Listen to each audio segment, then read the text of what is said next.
7번째 시간으로 하나님의 선하신 뜻을 믿는 자의 반응이라는 제목으로 말씀을 보겠습니다. 모든 사람은 선택을 할 때 어려워 보이고 힘든 길보다는 쉬워 보이고 또 자기에게 유익이 되는 그런 선택을 하기 마련입니다. 이런 선택이 잘못된 것이 아니라 이게 가장 일반적이고 상식적이죠. 그런데 때로는 이 하나님의 백성으로서 보이기에도 쉬워 보이지 않고 분명히 어려운 결과가 예측됨에도 불구하고 선택해야 하는 그런 상황이 도래하는 경우가 있습니다. 바로 오늘 본문에 있는 바울이 그러했죠. 바울뿐 아니라 바울 주변에 있는 모든 사람들은 이 바울이 예루살렘에 가는 게 얼마나 큰 환난과 고통이 뒤따를지 이미 다 알고 있었습니다. 그러니까 당연히 말리겠죠. 가면 결박당할 것이고, 그리고 큰 환난이 있다는 사실을 알게 됐는데 그 말리지 않는 것도 이상한 것이겠죠. 그런데 바울은 기어코 그런 환난이 예정된 길로 가기로 합니다. 왜냐하면 그는 바로 이것이 하나님의 선하신 뜻이라고 확신을 했기 때문이죠. 바로 이것이 영적으로 성숙한 사람과 성숙하지 않은 사람의 차이를 가르는 것입니다. 영적으로 성숙하지 않은 사람은 내 눈에 볼 때 선하게 보이는 것을 선택하기 마련이죠. 그런데 우리가 선하다라고 하는 그 기준이 무엇인가요? 내가 편하고 나에게 이익이 있고 지금 당장 눈에 볼 때 좋아 보이는 것을 우리는 선하다라고 이야기를 하죠. 그런데 하나님은 이런 단순한 차원에서 우리 인생을 바라보고 계시지 않습니다. 또한 우리 자신의 그런 이익과 당장의 편안함을 위해 어떤 길을 우리에게 요구하시지 않죠. 하나님은 이 시간을 뛰어넘어 모든 것들을 보실 수 있는 분이시고요. 또한 그 한 개인만이 아니라 하나님 나라의 관점에서 바라보시며 바로 선한 것이라는 것을 이런 단편적 차원이 아닌 영적 세계와 하나님 나라의 관점에서 결정하시기 때문에 우리가 볼 때 좋아 보이지 않고 어려울 수 있죠. 그런데 문제는 하나님이 우리를 강제로 하나님이 선하다고 생각하시는 길로 인도하시지 않는다는 것입니다. 결국 여기서 바울이 이런 선택을 할 수밖에 없었던 이유는 바로 그의 인생의 여정을 통해 그가 하나님이 어떠신 분인지 알게 되었고 또한 그분을 온전히 신뢰할 수 있는 믿음을 가지게 되었기 때문이죠. 그렇다면 하나님의 선하신 뜻을 믿는 자의 반응은 무엇인가요? 첫 번째로 어려움을 피할 쉬운 길을 거부합니다. 3절 하반절부터 4절 상반절 말씀입니다. 두로에서 상륙하니 거기서 배가 짐을 풀려 함이러라. 제자들을 찾아 거기서 이레를 머물더니. 이제 바울은 이 3차 선교 여행을 마치며 예루살렘으로 점점 가까이 다가오고 있었습니다. 근데 그 중간 기착지 중에 하나가 이 두로라고 하는 것이죠. 이 두로는 구약 성경에서부터 아주 자주 나오던 도시입니다. 바로 도시 국가로 이 중개 무역을 통해 아주 큰 돈을 벌던 그런 나라였죠. 여기서 지금 일주일이나 이 물건을 내리고 또 물건을 실어서 다른 곳에 보내기 위해 머무는 동안 이 바울은 거기에 있던 제자들과 함께 시간을 보냅니다. 그런데 함께 있던 그 제자들이 무엇을 알게 되었나요? 4절 하반절을 보시면 그 제자들이 성령의 감동으로 바울더러 예루살렘에 들어가지 말라 하더라. 여러분, 그냥 느낌을 갖게 된 게 아니라 이들이 함께 기도하며 또 이렇게 마음을 모으다가 성령을 통해 알게 된 것입니다. 여러분, 하나님이 알려주신 거예요. 이 예루살렘에 가면 지금 어려운 일이 있을 것이라고, 그런 환난이 기다리고 있다고 성령을 통해 알게 된 것입니다. 여러분, 만약에 여러분 기도하다가 이런 확신이 왔다고 생각을 해보세요. 그럼 어떻게 해야 할까요? 만약에 여러분이 어떤 선택을 해야 되는데 성령이 마음으로 이런 일을 하면 큰일 날 것 같다라는 마음이 있으면 여러분도 선택을 하지 않고, 아니 옆에 있는 사람이 그런 선택을 하려고 그러면 어떻게 해서라도 말리는 게 정상이 아닐까요? 지금 여기 있는 두로의 제자들은 너무 당연한 반응을 한 것입니다. 그러니까 예루살렘에 절대 가면 안 된다고. 여러분, 그런데 이게 지금 이곳에서만 일어난 일인가요? 지금 바울이 20장 23절에서 뭐라고 이야기했냐면 오직 성령이 각 성에서 내게 증거하여 결박과 환난이 나를 기다린다 하시나. 아니, 성령이 가는 곳곳마다 지금 제자들에게 같은 마음을 알게 해주신 거예요. 아니, 이 정도 됐으면 거길로 가지 않는 것이 정상이 아닌가요? 게다가 이거를 마귀가 알려준 게 아니에요. 성령을 통해 이들이 하나님이 우리에게 알려주시고 계시구나 라는 확신을 가지게 되었죠. 여러분, 그뿐 아니라 이 모든 상황 가운데 바울은 이런 확신이 또 있었는데, 문제는 이 바울이 예루살렘에 가는 것조차 또한 성령이 그를 사로잡아 인도하고 계셨다라고 하는 것입니다. 20장 22절을 보시면, 보라, 이제 나는 심령의 매임을 받아 예루살렘으로 가는데, 이 심령의 매임을 받았다라는 것은 바로 성령이 그의 마음을 사로잡으셔서 그가 다른 선택을 할 수 없도록 이끌고 계심을 이야기하는 것이죠. 아니, 지금 이 성령이 이상하시지 않나요? 한편에서는 이 바울의 마음을 사로잡아서 다른 선택을 할 수 없도록 예루살렘으로 너는 가야 된다라고 끌고 가시고, 또 다른 한편으로는 이 교인들한테 계속 알려주고 계신 거예요. 바울이 거기 가면 감옥에 갇힐 거야, 결박당할 거야, 큰 혼란이 있을 거야. 여러분, 많은 사람들이 그래서 이 본문을 읽으며 헷갈려 합니다. 아니, 하나님이 이렇게 나쁜 일이 있을 것을 알려주시면 또 한편으로는 어떻게 바울을 이렇게 인도해 나가고 계신 것일까? 여러분, 이것을 단순히 한 개인적인 차원의 평안함이나 이익이라는 차원에서 바라보니까 이런 혼란이 생기는 것이죠. 여러분, 반드시 바울은 가서 큰 고통을 당할 것입니다. 이제 우리가 앞으로 곧 보게 되겠지만 심하게 매를 맞고요, 이제부터 바울은 죄인의 몸이 돼서 오랫동안 정말 고통스러운 과정을 지나가게 되죠. 근데 이게 개인의 차원으로는 환난이고 고통입니다. 근데 여기에 어떤 목적이 존재하나요? 우리가 사도행전을 처음부터 보고 있지만 하나님 나라라고 하는 아주 중요한 그 배경 안에서 이 모든 일들이 벌어지고 있는 것이죠.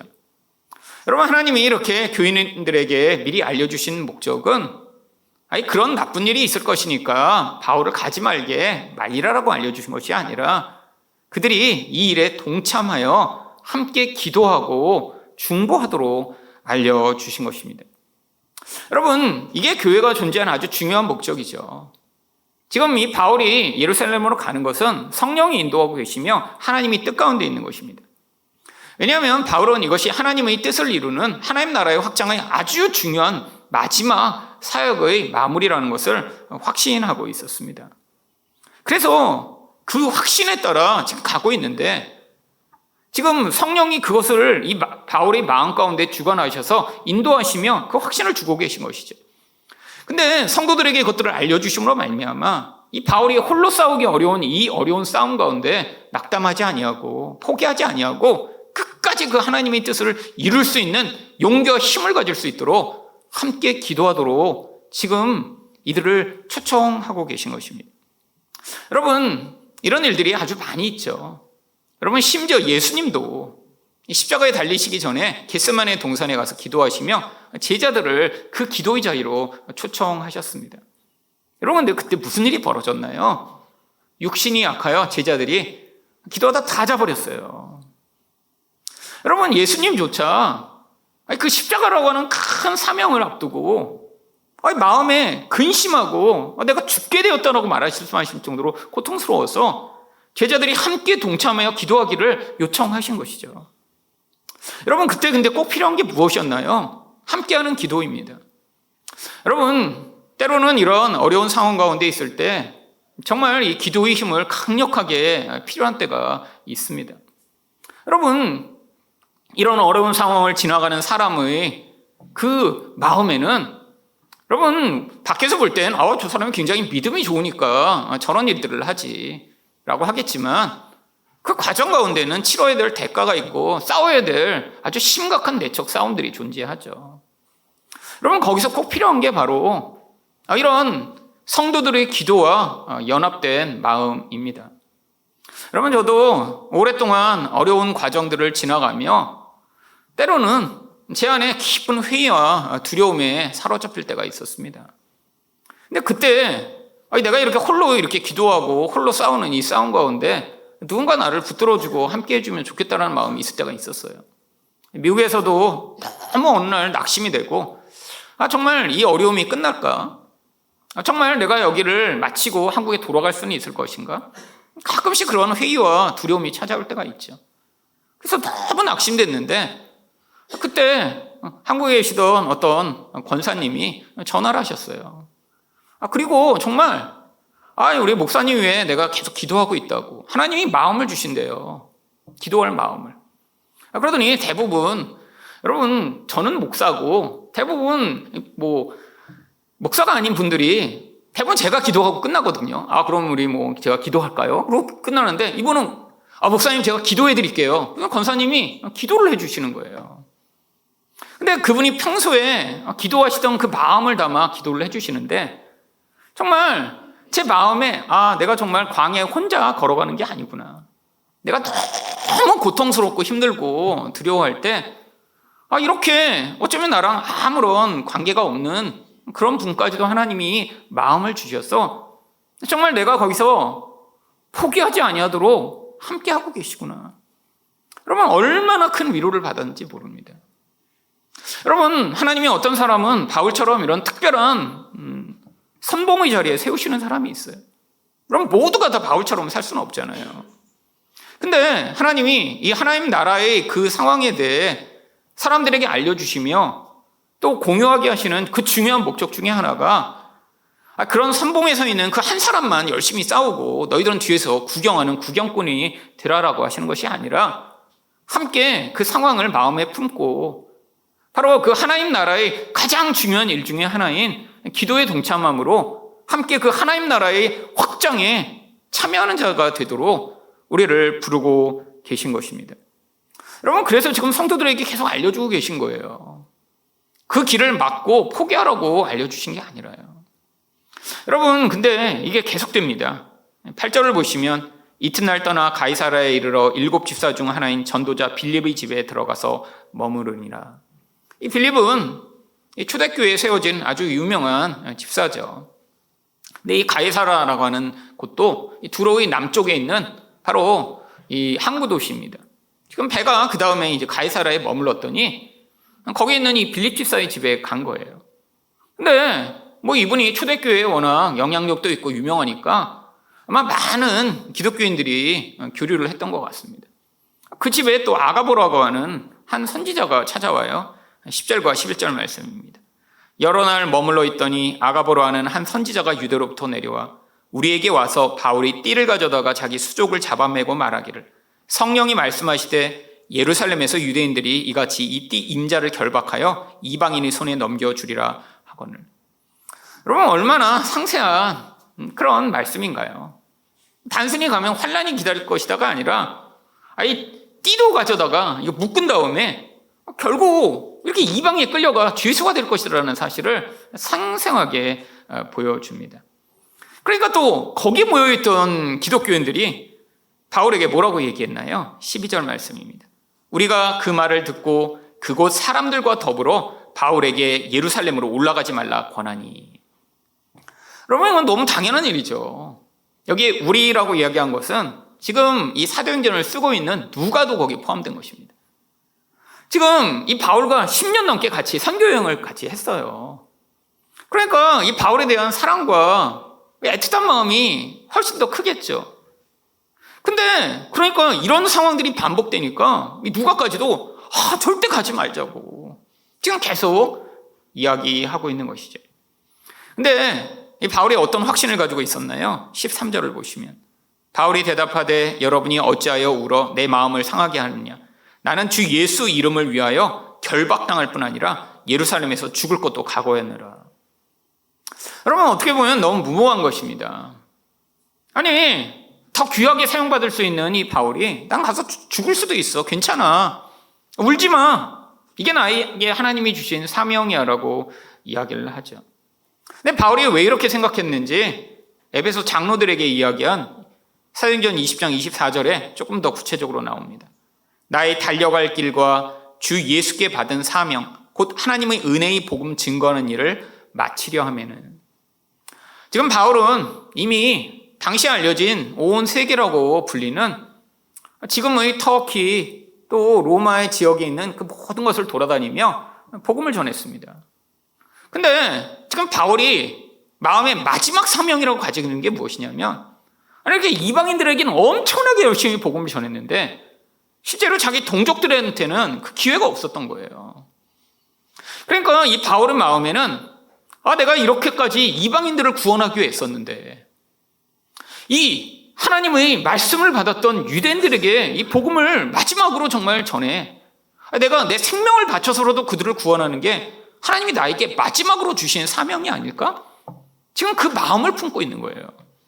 그래서 그것을 위해서는 뭘 하겠다는 거예요? 나의 생명을 조금도 귀한 것으로 여기지 아니하노라. 여러분, 이게 바로 바울에게 있었던 하나님 나라의 관점에서 바라보고 있는 것입니다. 여러분, 모든 선택은 상대적입니다.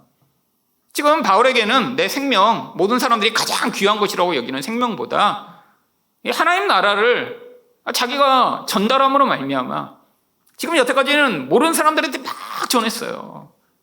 근데 지금 자기 동족들한테 정말 시원하게 예수가 그리스도이시고 그분을 믿어야 산다는 사실을 이야기하지 못한 게 지금 너무 마음이 안타까웠던 거예요. 여러분, 그 안타까운 마음이 로마서 9장 3절에 이렇게 나옵니다. 나의 형제 곧 고륙의 친척을 위하여 내 자신이 저주를 받아 그리스도에게서 끊어질지라도 원하는 바로라. 심지어는 내가 저주를 받고 나는 지옥에 떨어져도 내 동족들을 구원하는 게 훨씬 더 가치 있는데 그걸 못한 게 지금 너무 안타깝다라고 이야기를 하고 있는 것이죠.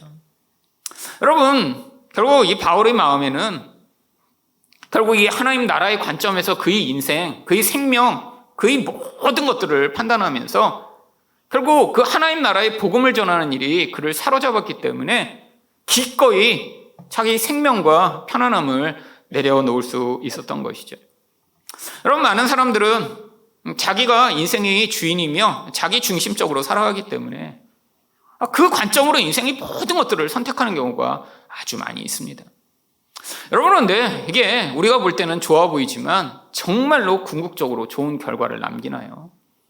여러분, 만약에 이 바울이 가면 나쁜 일이 있을 것 같아, 어려운 일이 있을 것 같아 라고 해서 그 일들을 하지 않았더라면 아마 우리가 지금 알고 또 보고 있는 많은 이 바울의 영향력들이 지금까지 미치지 못했을 것입니다. 지금 이 바울이 이렇게 옥중에 갇혀서 쓴 편지가 또 여러 편이 있거든요. 옥중 서신이라고 불리죠. 감옥에 갇혀서 지금 2000년이 넘도록 영향을 미칠 수 있는 중요한 복음의 진수를 우리들에게 남기며 또 심지어는 로마에까지 가서 복음을 전하는 바로 그런 증인의 역할을 하게 되죠.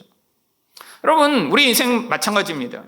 여러분이 여러분의 인생을 지금 나에게 행복과 평안을 가져올 수 있는 선택이라고 하는 것을 선택해 나간다면 여러분, 그것이 궁극적으로 여러분에게 큰 유익을 가져다 주지 못합니다.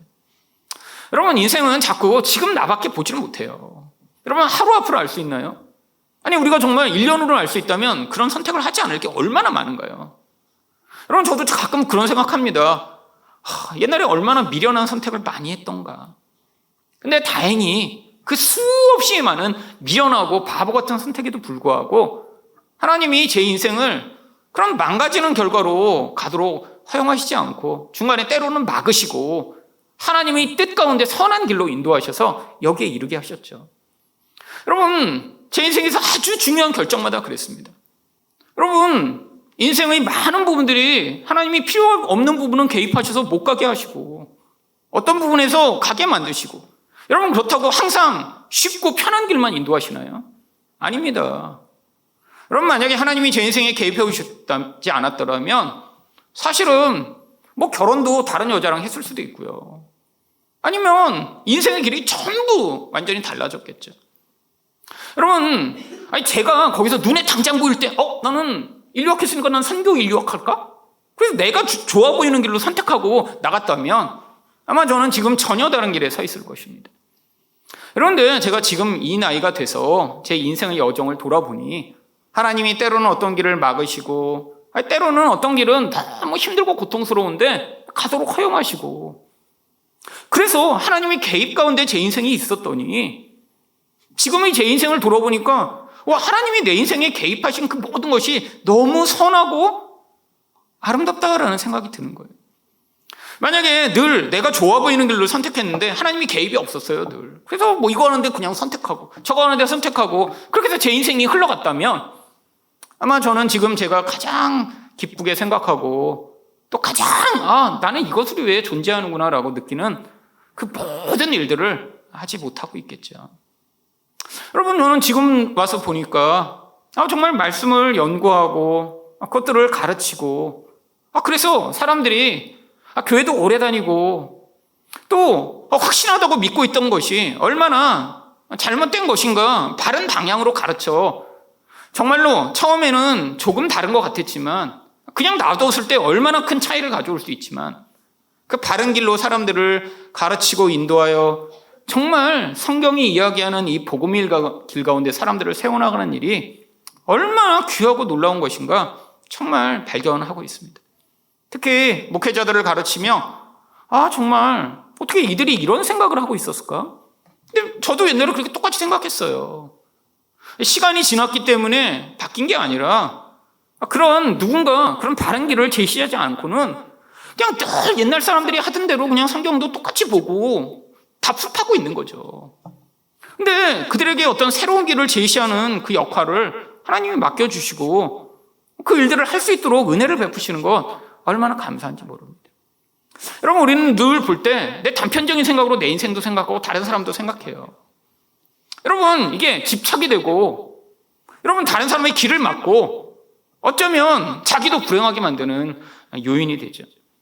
여러분, 그래서 성경이 이사야 55장 8절부터 9절에 뭐라고 얘기합니까? 여호와의 말씀에 내 생각은 너희 생각과 다르며 내 길은 너희 길과 달라서 하늘이 땅보다 높음 같이 내 길은 너희 길보다 높으며 내 생각은 너희 생각보다 높으니라. 여러분, 하나님 생각이랑 우리 생각이랑 너무 차이가 난다는 거예요. 여러분, 많은 사람들은 자기와 자기 자녀, 가까운 사람들의 인생에 내가 생각하는 것들을 이루는 것이 그게 축복이고 행복이라고 생각하는 경우가 많이 있습니다. 여러분, 부모들이 자녀에게 어떤 것들을 강요하고 그래서 그 자녀의 주어진 어떤 능력과 그 모습에 관계없이 정말 부모의 욕망을 투영하는 경우가 얼마나 많이 있나요? 여러분, 이게 많은 부모들의 생각입니다. 예수 믿는 사람들은 안 그런 것 같으세요?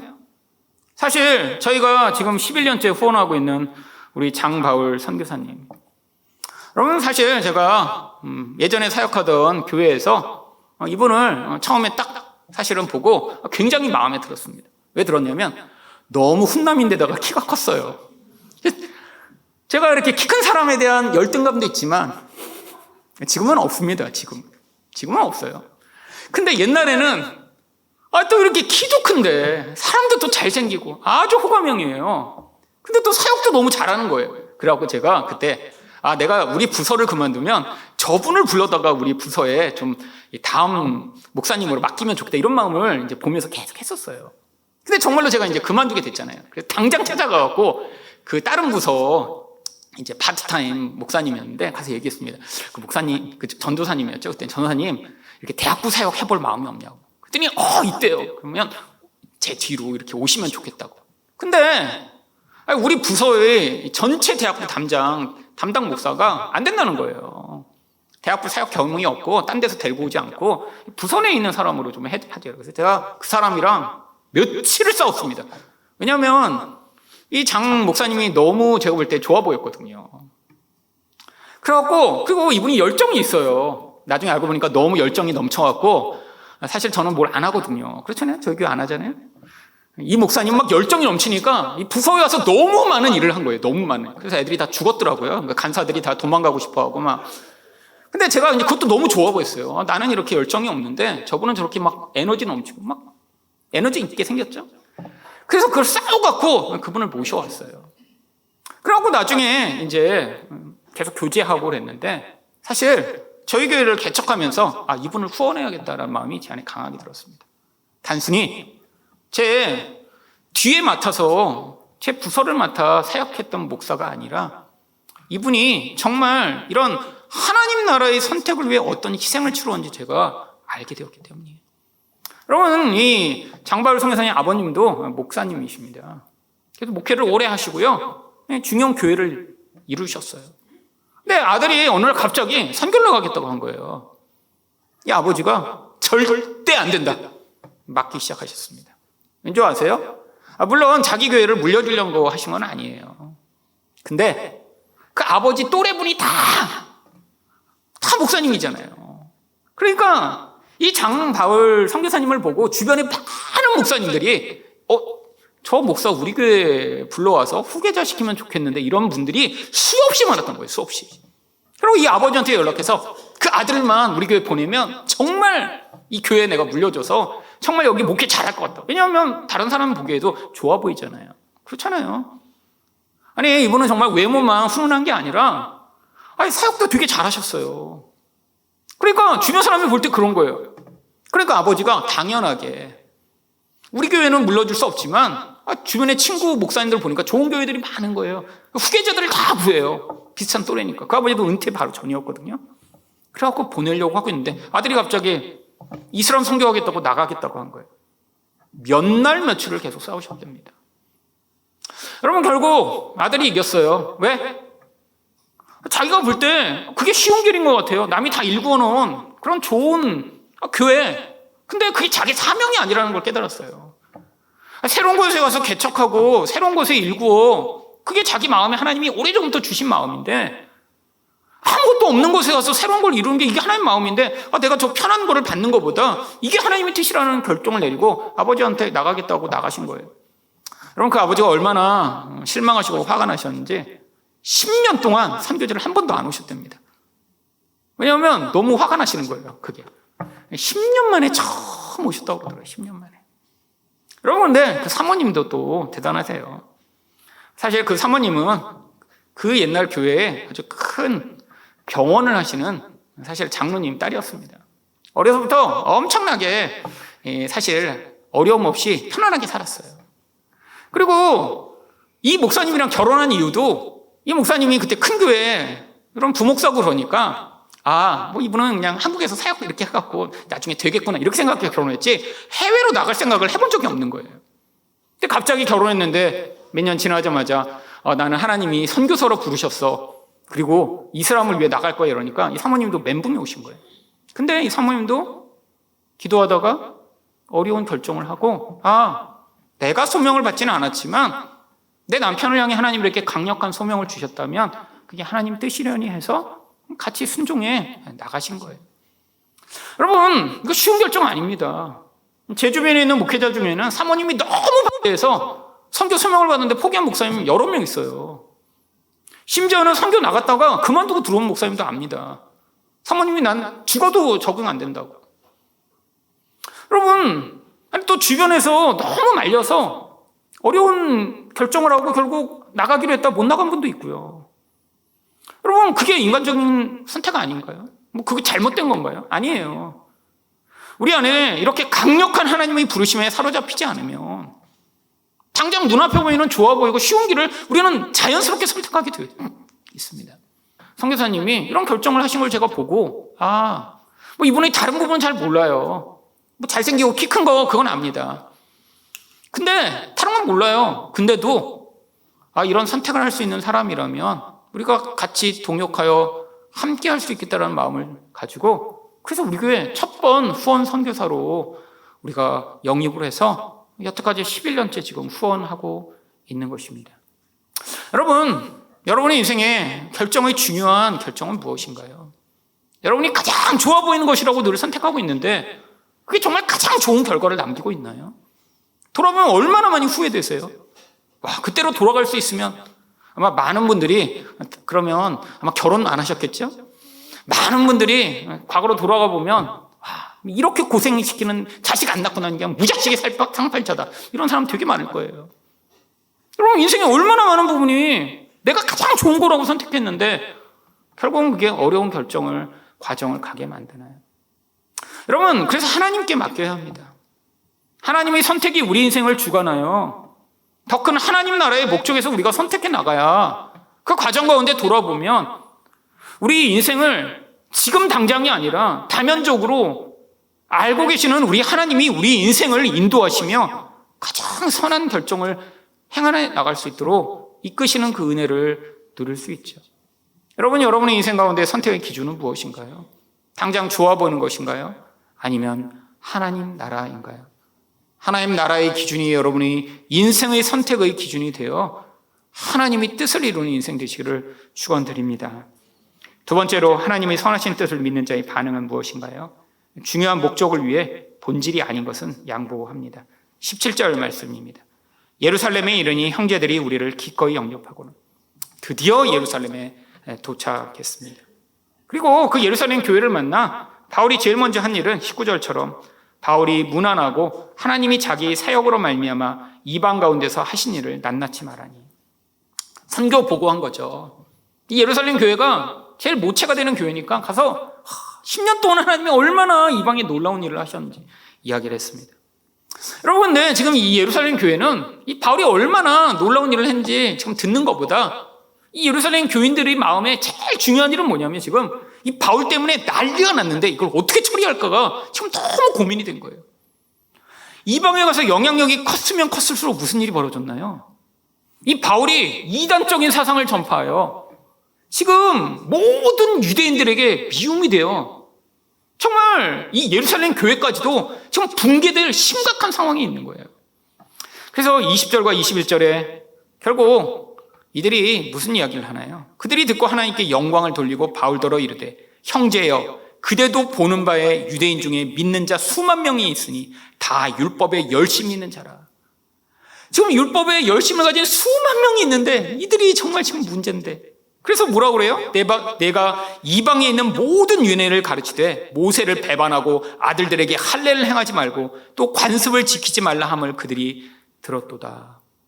지금 유대인 입장에서 이 바울은 이단의 괴수가 된 겁니다. 지금 예루살렘 교회까지도 이게 지금 제일 심각한 거예요. 하나님이 얼마나 놀라운 역사를 벌이셔서 하나님 나라가 이 온 땅에 퍼졌는지보다 지금 당장에 벌어지는 이 문제로 말미암아 너무 심각하니까 지금 바울을 보자마자 지금 이 문제 때문에 우리가 너무 심각해.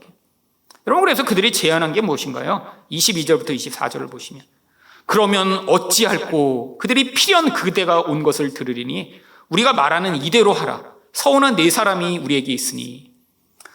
그들 가운데 이 네 명이 지금 나시린의 서원을 하고 있었습니다. 여러분, 이들은 사실은 이 구약에 있는 율법도 지금 다 버리지 못했어요. 왜냐하면 유대인들이고 예루살렘에 살고 있으니까 예수를 믿었다고 해도 유대인으로 예수를 믿은 거예요. 그러니까 구약 성경에 나오는 이 서원이 있으면 서원도 드리고 성전에 올라가 드려야 되는 예배가 있으면 예배도 드리고 제사도 드리고 지금 혼재되어 있는 상황이에요.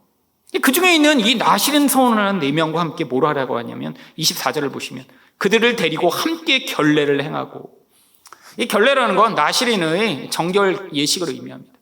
그럼 누군가 내가 하나님께 나 자신을 헌신한다고 하면요, 당시 유대인들은 짧게는 일주일, 길게는 한 달 동안 포도주나 이런 술도 안 먹고 머리도 깎지 않고 시체도 가까이 하지 않고 나는 하나님께 내 인생을 바칩니다라고 하며 이 결례의 기간을 가집니다.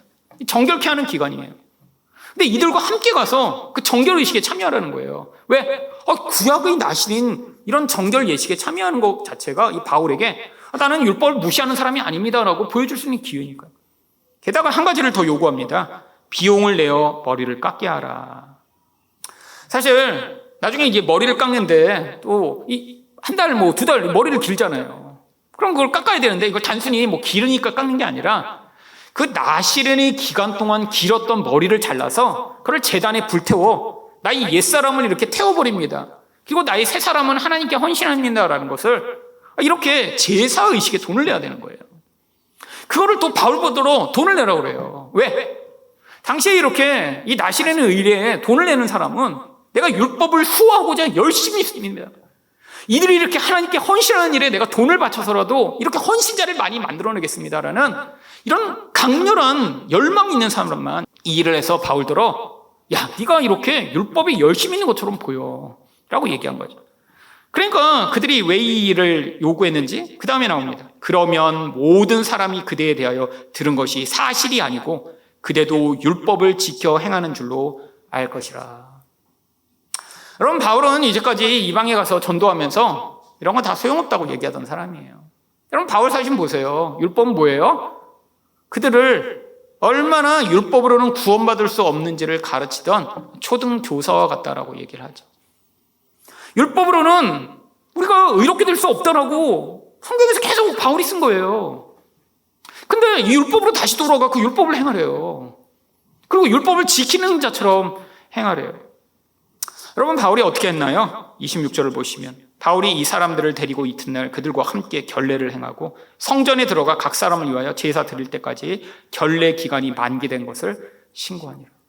그러면 들어가서 같이 그 나실인의 결례를 행하기 시작합니다. 왜 이런 것일까요? 이거 다 소용없다고 했던 사람인데. 여러분, 더 중요한 목적을 위해 본질이 아닌 것을 양보한 거죠. 여러분, 이 율법을 하냐 뭐 나실인의 결례를 하냐는 본질이 아닙니다. 바울은 알고 있어요. 이거 했다고 구원받는 것도 아니고 하나님이 이거 했다고 더 의롭게 여기시는 것도 아니라는 거 알아요. 근데 지금 더 중요한 문제가 걸려 있어요. 내가 이것마저 거부하고 사람들에게 했다가 지금 바울이 예루살렘에 온 목적이 뭐예요? 잡혀서 잘못하면 죽을 수도 있는데 온 목적은 그들에게 마지막으로 이 복음을 선포함으로 말미암아 자기 사명을 마무리하고 싶은 열망 때문에 왔는데 심지어는 그런 기회마저 주어지지 않을까 봐 이 비본질적이지만 그걸 양보하고 포기한 것이죠. 여러분, 하나님 백성의 인생 가운데 중요한 결정의 단서를 보여줍니다. 여러분, 사람마다 자기가 중요하게 여기는 가치들이 있습니다. 어떤 사람은 정말 명예가 너무 중요한 사람이 있어요. 예전에 우리 교회 다니던 어떤 집사도 그랬습니다. 그래서 이 애들한테 막 인사를 너무 강요하는 거예요. 교회에 오면 저한테 인사하라고 막. 근데 여러분, 이 조그만 애들 인사 안 하는 애들이 있습니다. 그게 뭐 이렇게 예절이 나빠서가 아니라 낯을 가려서 그래요. 저한테 지금 8년째 인사 안 하는 애들이 있거든요. 괜찮아요. 저도 압니다. 얼마나 부끄러우면 8년 동안 봤는데도 인사 안 하겠어요. 여러분, 근데 이 너무 그게 중요한 사람은 어때요? 와서 그냥 억지로 머리를 그냥 목사님 인사해야지 막 그냥. 그러면 안 한다 그러면 방이 끌고 가고 막 거기서 훈육하고 막. 그래서 제가 하지 말라고 그랬어요. 하지 말라고. 그랬더니 그 아내가 일르는 거예요. 아파트에 사는데 엘리베이터에서도 오는 아저씨마다 다 아줌마 보고 인사하라고 그러다가 그거 안 하면 막 애 혼내고 때리고 막 그런다는 거예요. 그래서 제가 불러다가 그렇게 하면 뭐 정말 마음 상하고 지금 너무 소심해서 그런데 그렇게 하지 말라고. 여러분, 사람마다 가지는 가치가 너무 달라요. 난 이게 중요해. 근데 여러분, 정말 생각해 보세요. 그게 정말 중요한 건가요?